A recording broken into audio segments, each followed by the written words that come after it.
Ya baik, selamat malam Bapak Ibu dan Saudara-saudari sedama.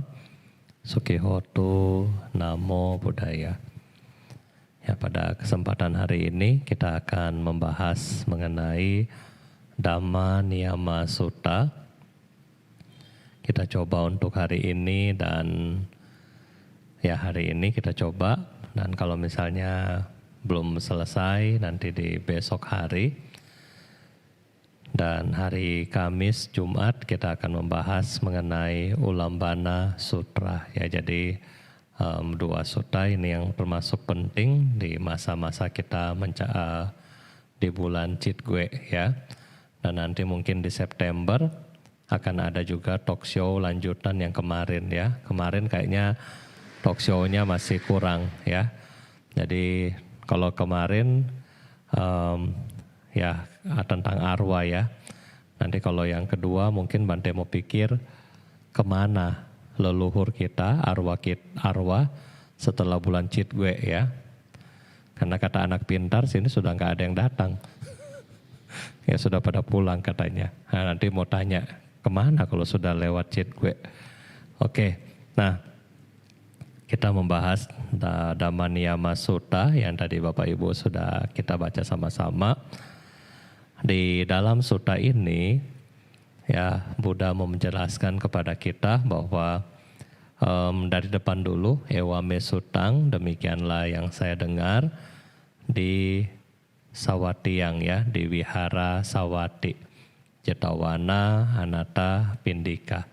Ya, di situ Sang Buddha mengumpulkan para biku dan kemudian menjelaskan mengenai satu sutta di mana dimulai daripada kata-kata apakah para tathagata muncul di dunia atau tidak. Terdapat kondisi yang tetap dari segala sesuatu. Terdapat hukum yang pasti dari segala sesuatu. Jadi di sini Bapak Ibu kita melihat bahwa kata tathagata ya. Tathagata adalah penunjuk jalan, ya, penunjuk jalan. Tathagata menunjukkan jalan kepada kita. Namun ternyata di dunia ini adalah sesuatu yang tetap, ya, yang sifatnya berjalan terus-menerus dan tidak berubah, ya, yaitu ada 3 hukum yang kita lihat dalam Dhamma Niyama Sutta. Yaitu yang pertama di sini disebutkan bahwa segala sesuatu tidak kekal, ya, anicca. Baik ada Sang Buddha maupun Sang Buddha tidak ada, hukum ini tetap ada, ya, anicca. Siapapun yang lahir akan mengalami ketidakkekalan. Apapun yang ada di dunia ini akan mengalami ketidakkekalan, baik ada Buddha maupun tidak ada Buddha. Nah di sini Buddha kemudian mengajarkan, ya, setelah Tathagata mengetahui dan mengerti. Maksudnya di sini Sang Buddha, karena Petapa Siddhartha telah menjadi Buddha dan kemudian dia memahami tentang apa? Tentang ketidakkekalan. Ya, kemudian Tathagata di sini mengajarkan kepada kita, ya, bagaimana menjelaskan, menguraikan dan membentangkan, ya, lebih kepada menjelaskan, yaitu bahwa segala sesuatu tidak kekal. Nah, jadi ketidakkekalan adalah yang paling penting di dalam hidup kita. Banyak dari kita yang melekat, ya. Banyak dari kita yang melekat sama itemnya banyak Bapak Ibu ya. Kalau kita bilang masalah kemelekatan, ini itemnya sangat-sangat banyak, ya. Melekat sama siapa? Melekat sama makanan, contoh, ya. Melekat sama makanan. Ada yang harus makan yang misalnya harus makan makanan yang 4 sehat 5 sempurna. Ada yang makan seadanya, ya. Ada juga yang mau makan yang mesti yang enak-enak. Kalau makan yang nggak enak nggak mau makan. Nah itu contoh daripada kemelekatan terhadap makanan. Seperti hari ini beberapa dari Bapak Ibu menjalankan atasila. Tujuannya apa? Untuk memotong kemelekatan. Ya, untuk memotong kemelekatan. Ketika hari ini Anda sedang menjalankan atasila, Bante mau tanya, apakah Anda lapar? Lapar. Ya. Lapar enggak? Lapar Bante, pasti lapar. Tetapi kenapa? Karena kita berusaha untuk memotong, ya, melepaskan, mengurangi kemelekatan. Berikutnya juga yang kedua, yang sila berikutnya adalah pergi melihat tontonan dan menggunakan kosmetik. Biasanya kalau ibu-ibu atau wanita ya, sebelum pergi ke kantor pasti dandan dulu, make up dulu. Nah, tetapi karena ada sila hari ini, aduh, nggak bisa dandan ya, nggak boleh pakai perhiasan juga berlebihan. Nah, jadi ini adalah cara-cara kita bagaimana mengurangi kemelekatan. Yang berikutnya juga melekat sama apa? Kasur. Ya, kalau sudah melekat sama kasur, susah bangun pagi. Ya, oleh karena itulah Sang Buddha di sini juga menjelaskan bagaimana kita berlatih dalam Uccasayana, Mahasayana, bagaimana kita menghindari tempat duduk yang tinggi dan mewah. Nah, jadi di sini Bapak Ibu adalah latihannya. Ya, jadi proses latihannya adalah di dalam praktek-praktek Dhamma. Tetapi yang Buddha ingin kasih tahu kepada kita bahwa segala sesuatu itu tidak kekal. Ya, jangan melekat. Kalau tadi hal-hal yang biasa, ya, melekat yang berikutnya adalah apa? Melekat terhadap apa yang kita cintai, ya, apa yang kita cintai. Melekat kepada apa yang kita sukai. Banyak sekali kemelekatan dan yang paling parah adalah melekat terhadap sesuatu yang kita anggap kekal. Ya, contoh Bante bilang, kalau kita bilang ini, gelas ini kekal misalnya ya, kita sudah isi air, gelas ini kekal. Apakah kalau airnya penuh misalnya ya, kalau airnya penuh terus kita bilang bahwa gelas ini kekal. Pertanyaan Bante, kalau gelas ini kekal bisa berkurang enggak? Enggak bisa, karena sudah kekal. Ya, terus bisa diisi lagi enggak? Enggak bisa, karena sudah kekal. Jadi kalau kita menggunakan konsep kekal, berarti segala sesuatu ya jalan begitu aja. Karena segala sesuatu sudah tidak bisa dibuang dan segala sesuatu juga tidak bisa diisi ulang. Ya, nah oleh karena itulah kita di dalam Buddhism melihat bahwa segala sesuatu tidak kekal. Sehingga apa? Ketika ya banyak orang yang mungkin bersedih karena kadang-kadang ketika ya seperti sekarang pandemi, banyak teman-teman kita, sahabat, keluarga kita yang meninggal, banyak yang sedih. Aduh, Bante sedih ya. Kadang-kadang juga bertanya, Bante lahir di mana? Bante nggak tahu lahir di mana. Yang penting kalau dia baik jadi baik, kalau dia buruk jadi buruk ya. Kadang-kadang kalau tahu jawabannya, mungkin pergi tanya anak pintar atau yang lain, tahu. Aduh, Bante lahir di sini, akhirnya sedih. Tetapi kalau kita mengacu pada sistem ketidakkekalan, kita paham bahwa dia bisa naik. Ya, juga dia bisa turun. Maksudnya gimana? Dari alam manusia dia bisa turun karena nggak kekal kan? Manusia ini nggak kekal. Turun ke alam rendah. Dari manusia juga bisa naik ke alam surga karena nggak kekal kan? Tetapi sebaliknya nanti dari atas bisa turun ke bawah, dari bawah bisa naik ke atas. Nah, jadi ini adalah prinsip ketidakkekalan. Ya, selama Bapak Ibu mengikuti kebaktian juga malam ini, Anda sudah melihat begitu banyak ketidakkekalan. Ya, Apa tidak kekalannya? Kemarin Bante punya rambut masih panjang, sekarang sudah potong. Berapa hari kemudian nanti sudah mulai tumbuh lagi. Berarti nggak kekal, ya itu nggak kekal. Di ruangan ini lilin, tadi lilinnya masih bagus, lama-lama berkurang, tidak kekal. Ya, hio tidak kekal. Pas Bante pasang tadi masih panjang, masih baru. Sekarang sudah mungkin tinggal sedikit. Nah, jadi ketidakkekalan ini akan ada, ya, baik di dalam diri kita maupun di luar diri kita. Oleh karena itulah, pantas nggak kita melekat sama ketidakkekalan ini? Ya, pantas nggak kita melekat sama misalnya yang suka gelas. Aduh, ini gelas paling baik, saya suka sama gelas ini, melekat terus. Ya,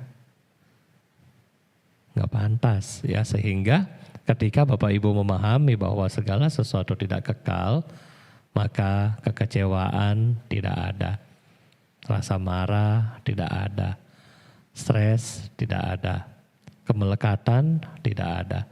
Kalau tidak ada kemelekatan, tidak ada rasa benci, tidak ada rasa iri, tidak ada rasa sombong, tidak ada rasa penuh ketakutan, maka kita sudah pasti akan menjauhi alam-alam yang tidak baik. Sudah pasti. Karena tidak ada lagi rasa seperti itu. Ya, tetapi ketika kita melekat sama gelas ini, kemudian ketika gelas ini pecah, apa yang Anda lakukan? Langsung lihat CCTV, siapa yang kasih pecah ya. Langsung cek, siapa yang kasih pecah gelas. Apalagi sudah tanya ke orang kerja, siapa yang kasih pecah? Nggak ada yang mau ngaku. Waduh, langsung panas. Cek CCTV, siapa tadi yang ini? Nah itu. Ya, jadi ini adalah contoh bagaimana kita pelan-pelan memahami ketidakkekalan di dalam kehidupan kita sehari-hari. Ya, ketidakkekalan juga bisa Bapak Ibu lihat dari nafas. Ya, coba kalau kita bilang nafas ini kekal, Anda tarik, kekal, tahan sampai besok. Ya, nggak bisa, ya kan? Anda buang, tahan sampai 1 jam ke depan, nggak bisa. Nah, karena nggak kekal, ada masuk, ada keluar, ada masuk, ada keluar. Itu menunjukkan kita bahwa nafas kita pun nggak kekal. Ya, jadi di sini kita memahami bahwa Tathagata atau Sang Buddha mengajarkan kita bahwa segala sesuatu tidak kekal. Ingat ini baik-baik di dalam batin kita. Kemudian segala yang terbentuk adalah duka, ya. Semua yang terbentuk adalah duka, membawa penderitaan. Apa yang membawa penderitaan? Ketika ada kelahiran, di situ ada penderitaan. Kenapa? Bapak Ibu, ketika kita lahir, apakah kita ketawa? Ya jarang ya, kecuali mungkin bodhisatta yang lahir baru ketawa. 90% atau 99% pasti nangis. Coba kalau ingat, siapa punya anak yang begitu lahir langsung, hai mami gitu. Ya, nggak ada, ya kan? Seindigo-indigonya dia juga gak begitu kali, ya. Kalau nggak percaya coba tanya yang mamanya, anaknya indigo, mamanya coba tanya. Waktu anak lahir bagaimana? Apakah langsung bisa lihat, oh ini mami saya namanya A? Nggak bisa, ya kan? Itu nggak bisa. Jadi ketika lahir pun sudah duka, sudah penderitaan. Untuk proses kita sampai hari ini pun penderitaan. Mesti belajar nulis, betul nggak? Jangankan belajar nulis, belajar pakai baju. Ya, kadang-kadang kalau anak-anak kecil pakai apa? Baju yang kancing itu kan salah-salah kan? Kalau Bante gampang ya, nggak pakai kancing, cuma gulung-gulung tutup. Iya kan? Nah, kalau yang pakai kancing, kadang-kadang kalau salah masuk, apa ya, ada yang nggak sama gitu ya bajunya, ada yang satu ke atas, satu ke bawah gitu. Itu menderita, ya kan? Belum belajar, belum bikin PR. Dan paling menderita sekarang adalah bukan cuma anak. Bante yakin emak-emak di rumah juga menderita hari ini ya. Karena tugas yang begitu banyak dan seterusnya. Nah jadi ini, semua yang terbentuk adalah duka. Di dalam keadaan kita apapun, kita harus sadari bahwa duka atau penderitaan ini ada setiap saat dengan kita. Di dalam setiap kita beraktivitas juga ada duka. Ya, contoh, di dalam setiap aktivitas Anda ketemu dengan teman yang malas, Anda pasti ngomel. Kalau Anda ngomel, duka enggak? Ya, duka, aduh menderita. Misalnya kita belajar bareng, belajar kelompok satu tim, ya kan 5 orang, yang bikin cuma 1 orang, 4 orang nebeng nama, duka. Ya, ngedumel terus itu pasti ya kan. Kalau 4 orangnya yang nggak bikin, mah santai aja, oh bagus, ada asisten yang bikin. Tapi yang bikin ngedumel terus, berarti itu kan duka. Ya, dalam hal apapun, Anda jualan, buka toko, banyak yang beli, harusnya bahagia. Tetapi ketika yang beli banyak bikin utang ya. Tolonglah ini lagi COVID, kita utang dulu ya, bond dulu. Dapat omset tetapi bond bagaimana? Gak jual, barang expire, jual, uang gak masuk. Duka. Ya jadi ini kita punya kehidupan ya. Kerja kalau ketemu bos yang galak, dikena ngomel lagi. Duka lagi. Ya kan? Jadi inilah kita bilang yang terbentuk ini adalah duka. Yang alami daripada badan jasmani kita juga duka. Contoh, kita makan enak-enak, banyak-banyak kita makan, kemudian lama-lama kenyang. Ketika kita merasakan kenyang, enak gak perasaannya? Gak enak, ya kan? Ngap. Setelah sudah ngap, harus buang lagi di toilet. Inilah kita bilang bahwa semua yang terbentuk di dalam kehidupan kita itu menyebabkan bisa membawa kita pada penderitaan ya. Kemudian yang terakhir, ini Bante singkat aja. Yang terakhir bahwa segala sesuatu bukanlah aku, ya anatta. Bagaimana kita melihat ego kita, diri kita. Karena segala sesuatu muncul penderitaan bukan karena orang lain ya. Tetapi penderitaan ini muncul kepada diri kita sendiri ya. Karena kita yang menyebabkan orang lain menderita dan kadang-kadang kita sendiri menyebabkan diri kita sendiri menderita. Karena kita punya ego, kita punya ambisi, kita punya iri hati, dan seterusnya. Belum lagi kalau nama kita salah sebut dan seterusnya. Jadi ini contoh-contoh daripada Dhamma Niyama Sutta yang Buddha ajarkan kepada kita, dan harusnya ini juga Bante sudah pernah sharing di waktu-waktu sebelumnya, dan mungkin hari ini singkat Bante bahas.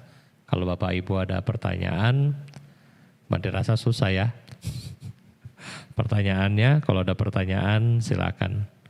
Mungkin 2 pertanyaan atau 3 pertanyaan ya. Terima kasih.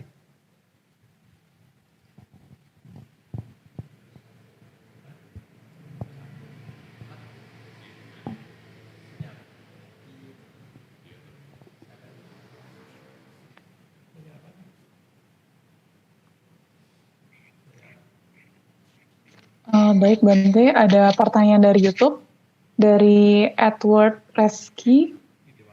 Namo Buddhaya Bante, saya mau bertanya. Tidak ada Buddha ataupun ada, Dhamma tetap ada. Hal tersebut berarti Dhamma bersifat nicca atau kekal. Mengapa Dhamma itu sendiri kekal? Bukankah semua anicca?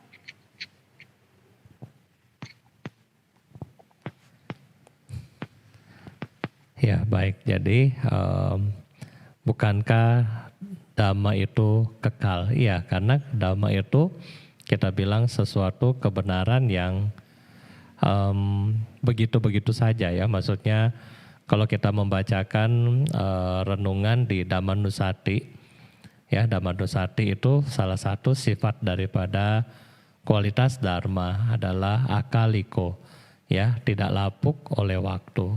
Artinya tidak lapuk dari waktu itu adalah konstan, ya dia sifatnya tetap.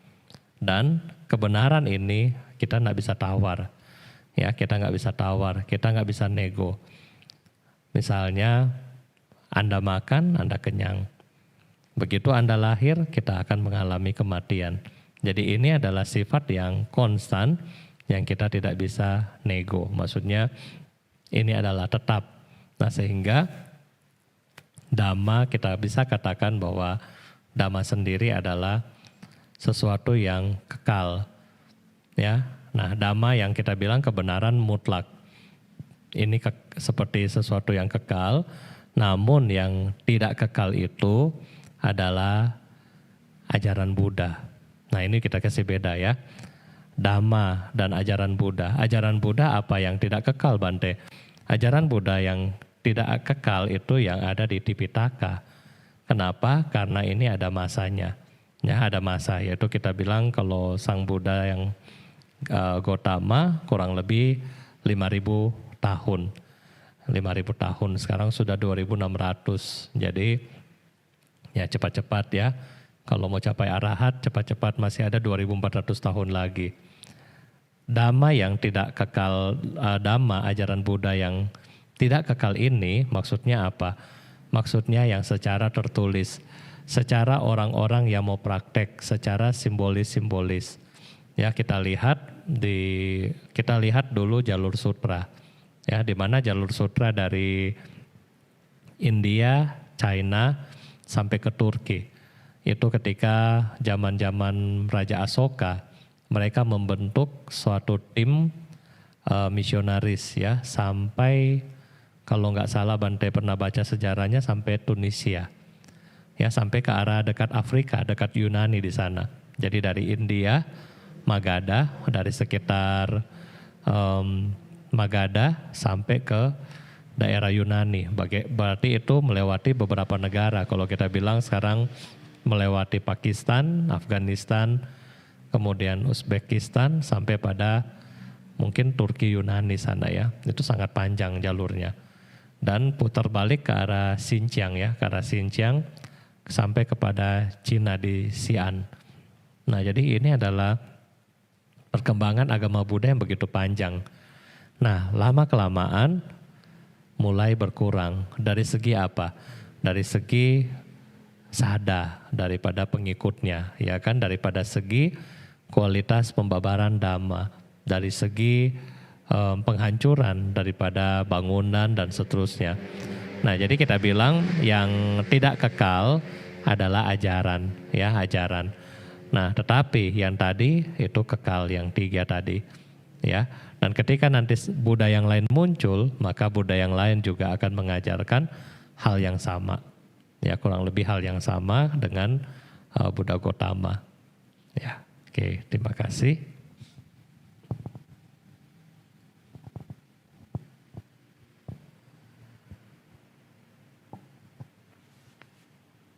Baik Bante, ada pertanyaan selanjutnya dari Facebook dari Pak Limli. Selamat malam, Namo Buddhaya Bante. Maaf saya keliru. Ada makhluk peta atau manusia sudah meninggal dunia. Tidak dengar suara bacaan, serta gelap tak cahaya kosong. Parita suci Buddha, Dhamma, Sangha. Boleh Bante beri penjelasan tentang ini? Namo Buddhaya, Wandami Bante. Sadu, sadu, sadu.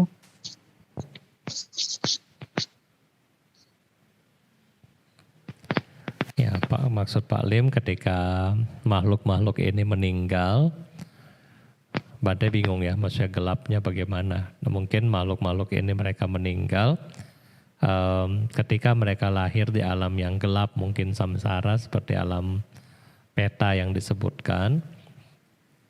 Nah kemudian bagaimana dengan mungkin efek ya, efek daripada parita atau triratna, Buddha, Dhamma, dan Sangha, bagaimana efeknya ya.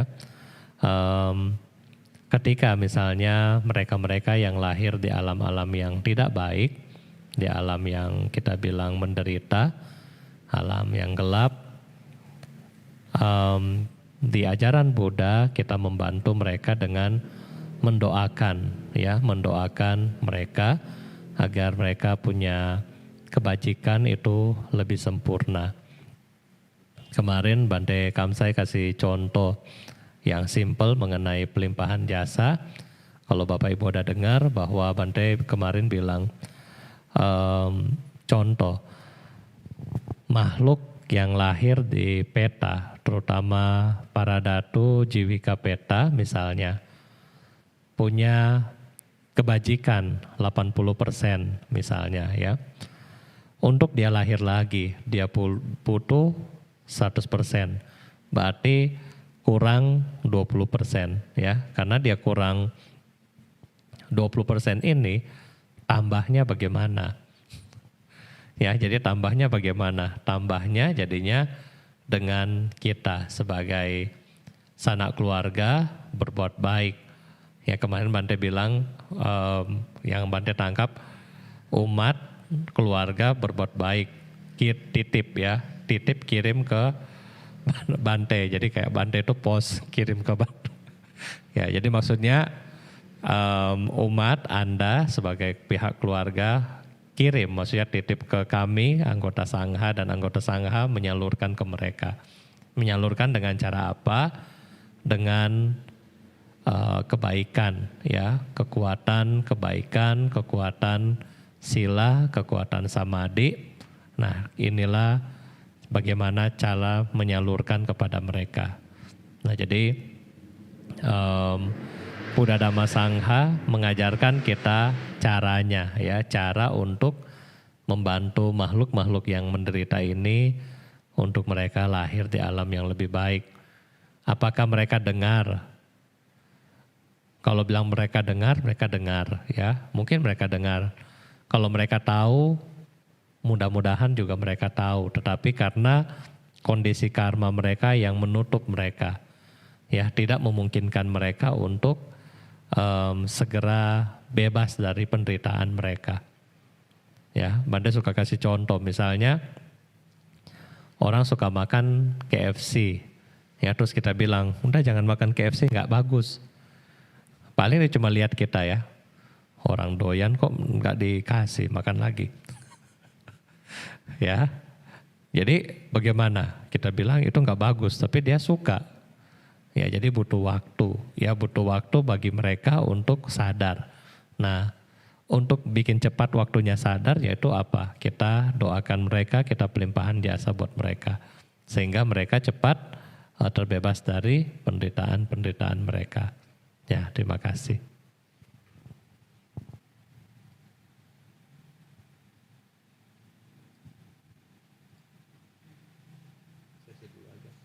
Selanjutnya ada pertanyaan dari YouTube, dari Suharyadi. Namo Buddhaya Bante, mengenai dhamma yang kekal, apakah termasuk dhamma niyama, yaitu utu, bija, cita, kama, dhamma niyama. Terima kasih Bante.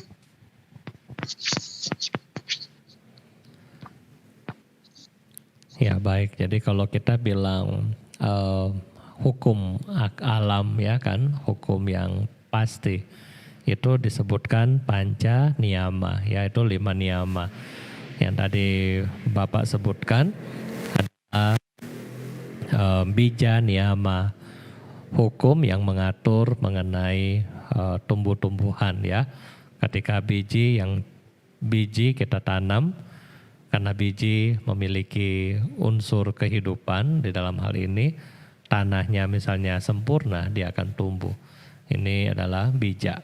Kemudian utu mengenai iklim ya, iklim, cuaca. Kemudian cita mengenai pikiran, mengenai kama, dan mengenai dhamma. Nah, yang kita bahas hari ini adalah mengenai dhamma, yaitu dhamma niyama. Jadi dhammanya yang kita bahas hari ini.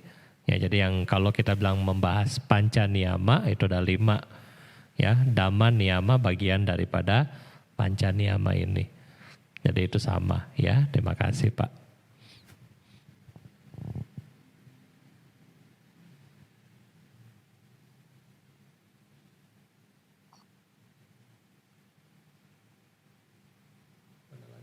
Selanjutnya ada pertanyaan dari Facebook, dari Devita.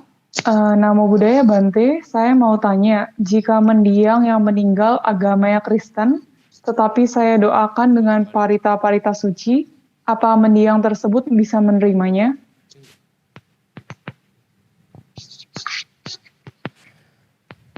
Ya, jadi baik ketika yang meninggal agamanya lain ya, agamanya berbeda. Kemudian kalau kita doakan bagaimana? Bante pernah jawab ini beberapa hari sebelumnya juga ya. Jadi ketika yang meninggal agamanya beda, kita mau doa aja nggak apa-apa. Ya, karena kenapa? Doa itu adalah hal-hal yang positif, hal-hal yang baik. Contohnya apa? Ketika tadi Bapak Ibu sedang membacakan doa, ada nggak kata-kata yang jelek di situ? Nggak ada kan? Ketika Anda membacakan artinya, tadi dipimpin oleh Levina membacakan artinya, ada nggak kata-kata yang jelek? Nggak ada. Jadi yang kita doakan adalah kata-kata yang baik. Ya, mudah-mudahan ketika kita membacakan doa Pali, misalnya umat Buddha sendiri yang mendengar, yang rajin ke wihara, begitu dia dengar Namo Tassa Bhagavato, dia ingat, oh ingat Buddha, oh ingat sering ke wihara mana misalnya. Nah, ketika dia ingat di situ timbul keyakinan, timbul mungkin kalau mungkin dia lahir di alam tidak baik, mungkin timbul penyesalan, aduh dulu saya suka berbuat jelek dan seterusnya. Nah ketika timbul hal-hal yang ini, maka ini adalah hal yang baik buat dia. Ketika dia, kita bilang agamanya sama ya, misalnya dia sering baca parita, ketika kita bacakan parita, dia masuk, maksudnya dalam hal perenungannya. Ya, terus Bante kalau dia nggak ngerti bagaimana? Tenang, ada Levina yang baca artinya. Ya, jadi kalau tadi yang Levina baca artinya apa? Kan bahasa Indonesia. Nah, jadi mereka yang ngerti bahasa Indonesia mereka akan paham. Oh, ya. Nah, ketika dia paham, dia sadar bahwa contoh yang paling gampang adalah yang ini, ya misalnya Pabato Pamagata ya kan. Misalnya, apakah ksatria, pedagang, semuanya akan menemui kematian. Nah sehingga bagi mereka yang bokangguan ya, enggak pengen mati, ketika mereka sudah meninggal kemudian mereka menyesal, aduh kenapa bisa mati saya ya, kenapa saya bisa meninggal gitu ya. Ketika dia mengingat, oh tadi ternyata dibilang bahwa semua juga akan menemui kematian termasuk saya. Oh ya udah, jadi saya wajar untuk meninggal. Nah ketika dia merasakan kesadaran ini, maka batinnya lebih tenang. Ya batinnya nggak penuh penyesalan lagi, nggak penuh, aduh kenapa kok saya bisa begini, kenapa saya bisa begitu. Nah ketika dia sadar, nah ini sangat baik untuk batin mereka. Ya, terima kasih.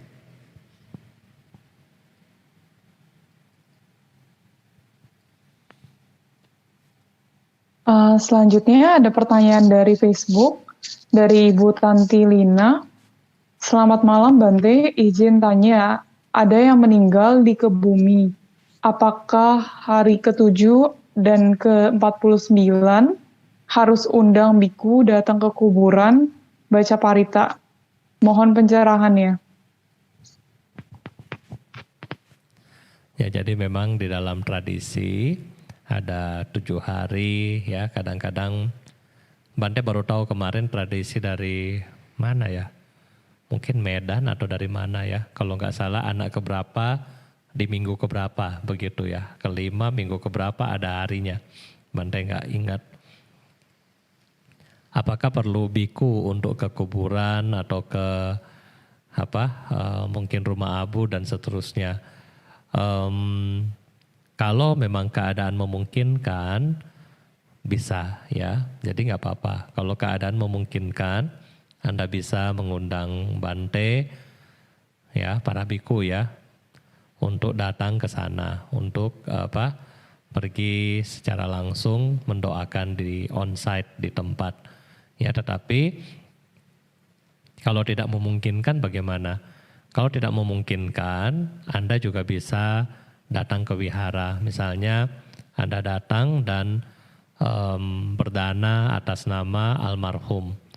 Ya, jadi Anda berdana atas nama almarhum dan di wihara melakukan pelimpahan jasa. Mungkin bisa bawa contoh seperti foto, ya nanti didoakan di wihara. Nah setelah itu fotonya dibawa pulang. Nah itu juga boleh ya. Jadi kalau misalnya punya kesempatan dan bikunya bersedia untuk pergi bisa ya. Nah, tapi kalau misalnya tidak memungkinkan ya sudah, berarti kita bisa doa di wihara. Kalau seperti saat ini lagi pandemi, doanya bagaimana? Doa di hati masing-masing juga boleh ya. Terima kasih.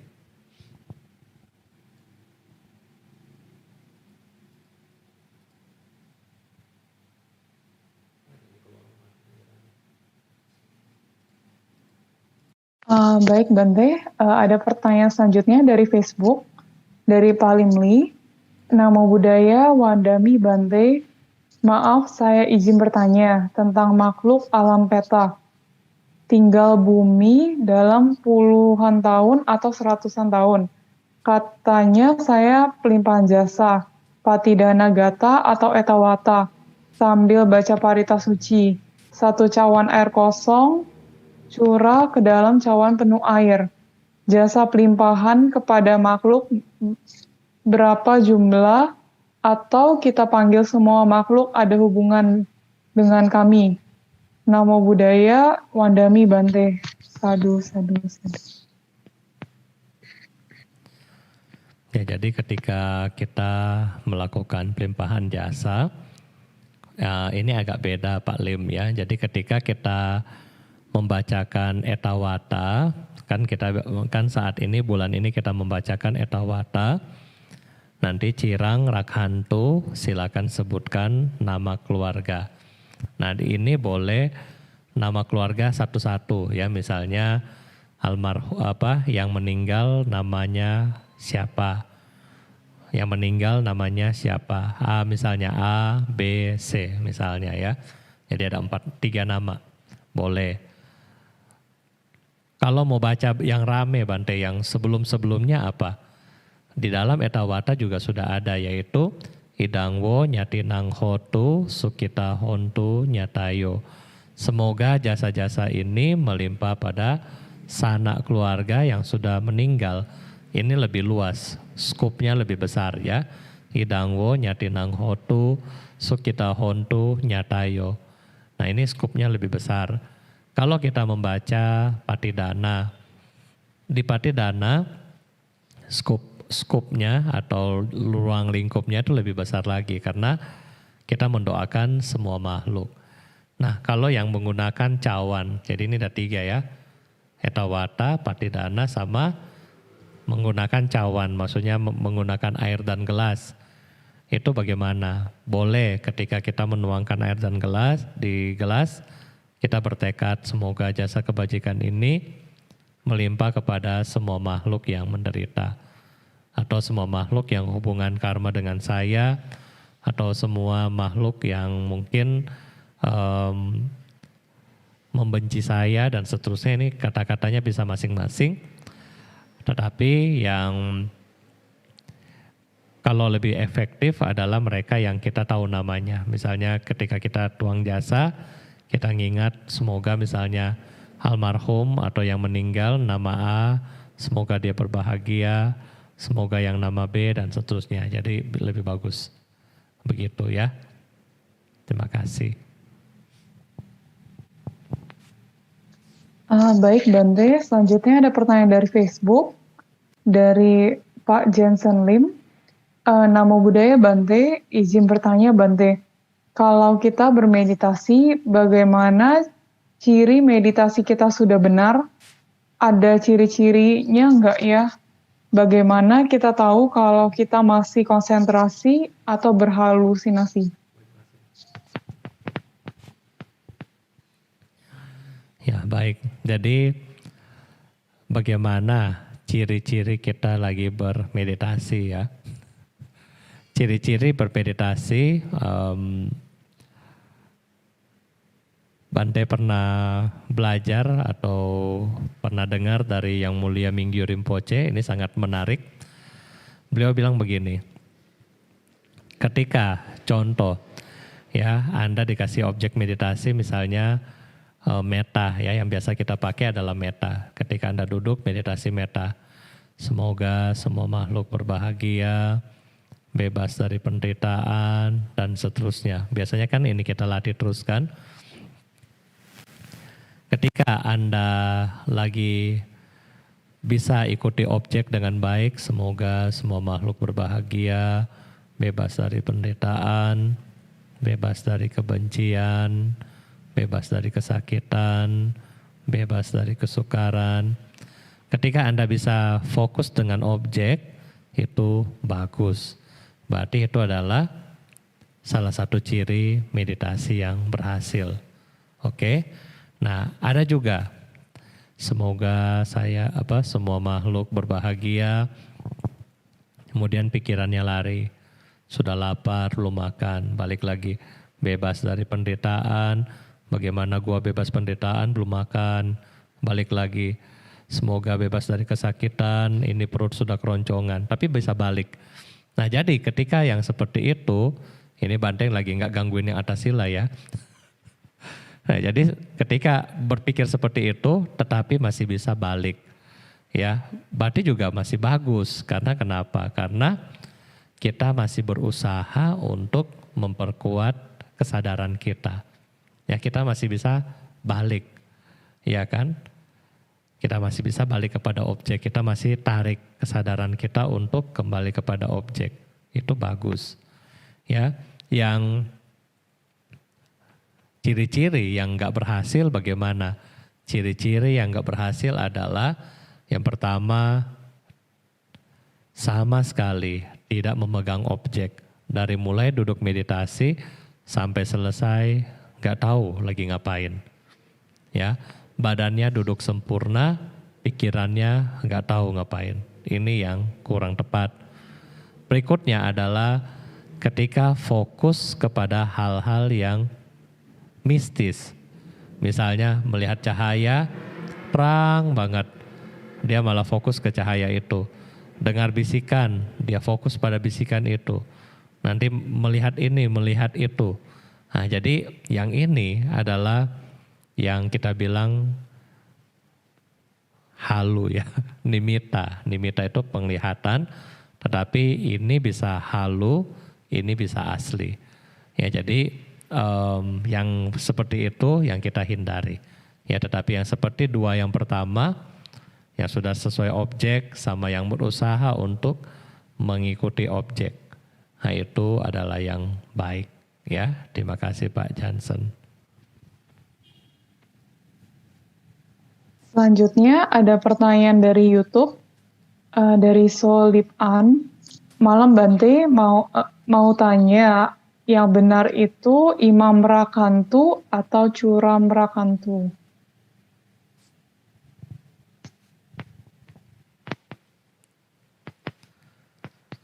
Dua-dua sih benar ya, imam dan cirang. Jadi sesuai yang kita mau baca aja nggak apa-apa. Jadi semoga jasa-jasa ini melimpah kepada ya imam atau cirang ya, melimpah kepada siapa. Jadi intinya dari situ adalah semoga jasa kebajikan ini melimpah kepada, ya itu kita bisa tulis. Kadang-kadang di dalam terbitan Parita yang paling baru sekarang sudah ditulis petakang ya. Petakang maksudnya mereka yang menjadi makhluk di alam peta, yaitu juga ada. Nah, kalau misalnya kita yang mau ganti kata petakang ini seperti ke orang yang sakit atau orang yang meninggal yang lainnya, ya kita juga bisa pakai ya. Jadi sebenarnya bebas untuk kata-kata ini, ya itu mirip artinya. Terima kasih.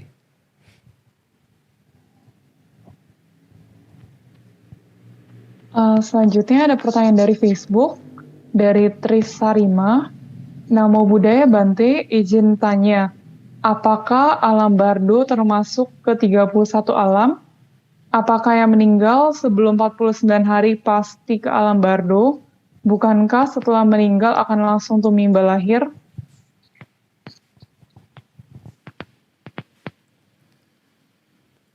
Ya, terima kasih Citrisma. Nah, jadi ketika kita meninggal, ya ini dikatakan akan langsung lahir lagi ya. Jadi secara di dalam Theravada biasanya kita bilang setelah kita meninggal kita akan lahir lagi. Jadi begitu meninggal saat itu juga misalnya semua kondisi kita badan fisik jasmani ini sudah nggak ada, kesadaran kita akan keluar ya, keluar dari badan jasmani. Kesadaran kita keluar otomatis kita sudah bukan menjadi dia yang dulu ya, karena sudah nggak punya badan, berarti sudah tumimba lahir, sudah lahir kembali. Nah masalahnya lahir kembali ini kemana? Ya kan? Nah kita bilang bahasa umumnya gentayangan ya kan, gentayangan. Belum jadi apa-apa. Kalau kita bilang lahir misalnya jadi manusia kembali, nah itu kan masuk ke kandungan dan seterusnya. Kalau lahir, kita bilang proses kelahiran itu ada 4 ya. Kan ada kandungan, telur, kemudian lembab dan spontan. Jadi ada 4. Nah ini 4 ini kalau sudah mendekati kita akan, kalau sudah punya 4 ini maksud Bante, ini sudah posisi yang paten. Ya misalnya posisi yang paten. Tetapi sebelum posisi paten ini kita gentayangan dulu. Yang biasa disebutkan adalah di dalam Tibet disebutkan bardo. Kalau kita baca Karania Metta Sutta, disebut di situ adalah Sambawesi. Makhluk-makhluk yang belum lahir dan yang akan lahir. Anda bisa cek kembali di Karania Metta Sutta. Dan gentayangan ini kalau kami di Thailand biasanya kalau orang baru meninggal ya, kadang-kadang kan para Bante disuruh baca parita untuk orang meninggal. Nah kadang-kadang kalau para Bante yang bisa lihat, mereka sesama Bante mereka kasih tahu, jangan ke situ ya, itu ada makhluk Sambawesi. Jadi di situ ada yang gentayangan, kan jangan dekat-dekat situ. Nah, jadi gitu, kadang-kadang itu ada yang gentayangan. Jadi Sambawesi itu dianggap gentayangan kalau kita bilang bahasa ininya ya. Nah jadi selama dia gentayangan ini, inilah saat yang tepat kita untuk menolong dia. Karena kenapa? Dia belum memiliki posisi paten yang akan lahir dalam 4 yang tadi yang Bante bilang. Apakah telur, rahim, lembab atau spontan. Dia belum lahir sampai sini. Jadi kita punya kesempatan untuk menolong dia. Ya, jangan sampai turun yang bawah sekali. Nah, jadi cara tolongnya ya ketika dia dalam posisi gentayangan seperti ini. Selama posisi ini 49 hari ke depan jangan ribut kehwe ya, harta. Mama meninggal belum kasih saya rumah misalnya, berantem. Mobilnya mau diambil kemana ya, itu ribut banget ya kalau misalnya ada ini ya. Nah itu contoh. Jadi selama 49 hari inilah saat yang tepat buat kita tolong dia ya, buat kita tolong. Dan alam bardo ini karena dia alam sementara tidak ada di 31 alam. Jadi kalau kita melihat susunan 31 alam itu nggak ada yang namanya alam bardo, karena 31 alam ini secara Pali itu nggak ada alam bardo ini. Ya, terima kasih.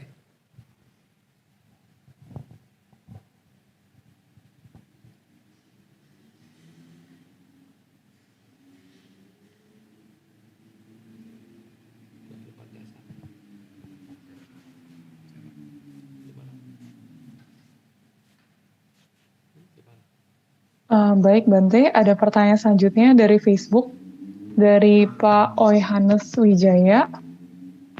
Selamat malam Bante, izin bertanya, ada beberapa istilah reinkarnasi yang saya agak bingung. Kenapa orang yang bereinkarnasi bisa tahu siapa dia sebelumnya? Mohon penjelasannya Bante.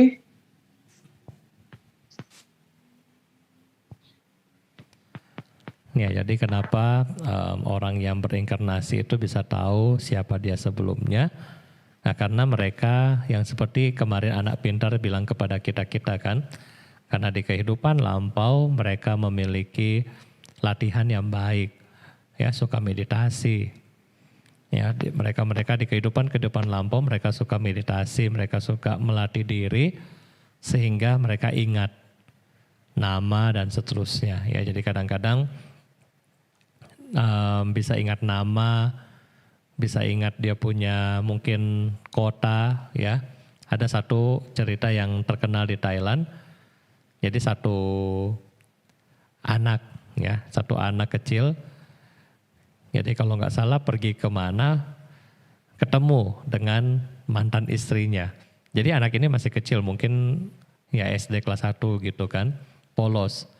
Dia lihat itu mantan istrinya, dia langsung bilang, istriku. Istrinya bingung, lah kok anak kecil panggil saya istri, ya kan?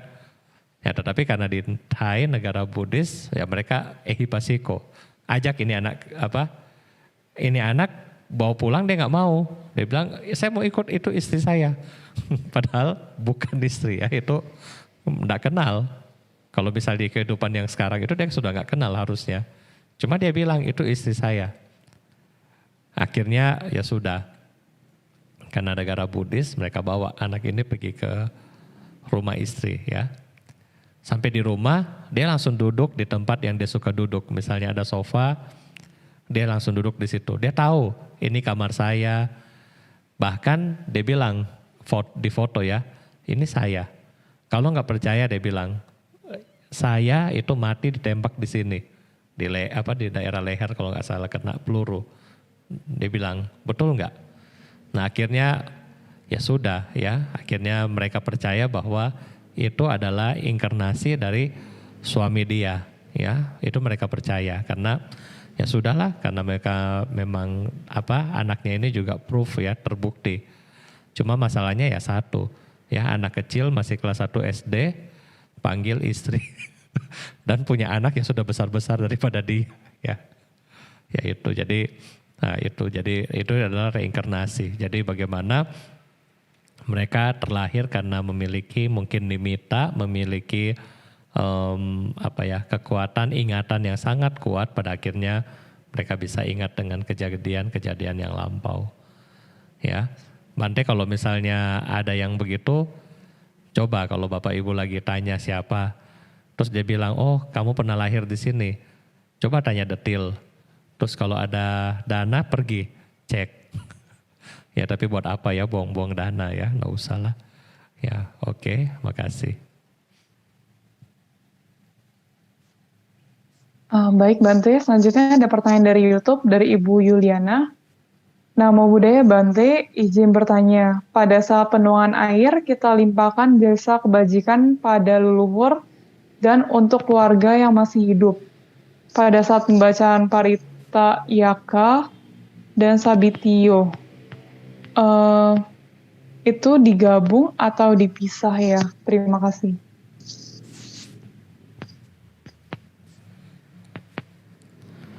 Ya jadi kalau misalnya di dalam para Bante membacakan Parita, ketika kita membacakan Yatha ya, Yatha, Wariwaha itu ini adalah simbolis daripada perbuatan baik kita yang kita berikan. Ya, yang kita berikan. Nah, biasanya dibayangkan atau didoakan yang pertama-tama adalah orang yang meninggal. Ya, kemudian kalau Sabitiyo dan belakang-belakang biasanya buat Anda. Ya, buat Anda yang sudah melakukan kebajikan. Jadi Sabitiyo itu lebih kepada ucapan terima kasih kepada Bapak Ibu yang masih hidup, yang sudah berbuat kebajikan seperti itu. Ya, terima kasih Ci Yuliana.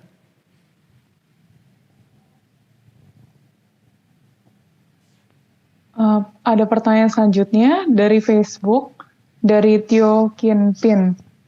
Namo Buddhaya Bante mau tanya, apabila dalam sesi meditasi, sesi kedua terlewati, misal meditasi dari sesi 1 langsung ke sesi 3 dan sesi 4, apakah meditasi itu sah?